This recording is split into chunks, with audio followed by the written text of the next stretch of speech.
morning, everybody. Good morning. Onabella. There's a people know. The Lord, the royal ladies, my young widows. Onabella.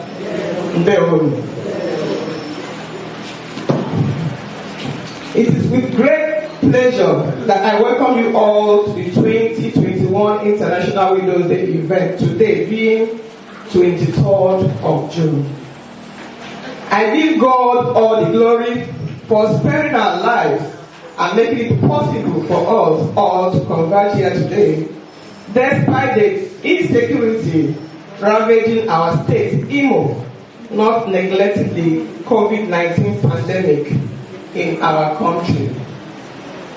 International Widows Day is a day set aside by the United Nations to bring to the fore the abuses, injustice, intimidation, and pains widows suffer daily around the world. More especially in Africa, with special emphasis on Nigeria.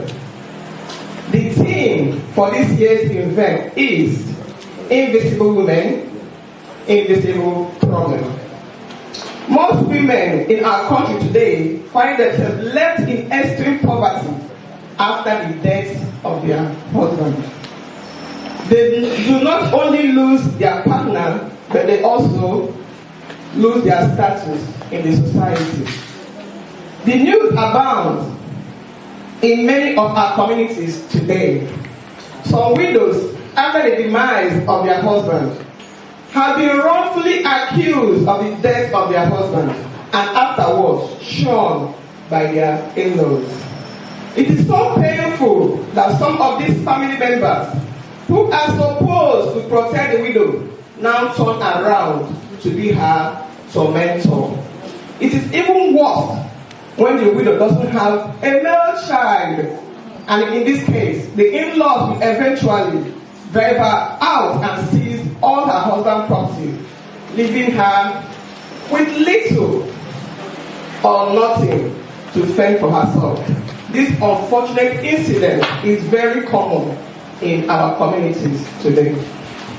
Many widows have been denied their inheritance, deprived of their husband's land, evicted from their homes, forced into marrying a close relative of the family, ostracized and abused. Some have attempted suicide due to the harsh maltreatment they face from people they call in-laws. The utmost goal today, therefore, is to raise awareness that the injustice and the stigmatization faced by widows and their children, and the need to reform our laws that prevent widows from inheriting property so that they can provide for themselves and their families.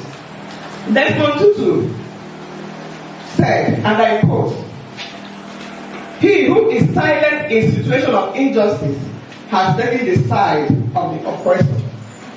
To be silent no more, for it would be very great disservice to these vulnerable women if, after today, we all go home and still keep mute about these abuses or injustice.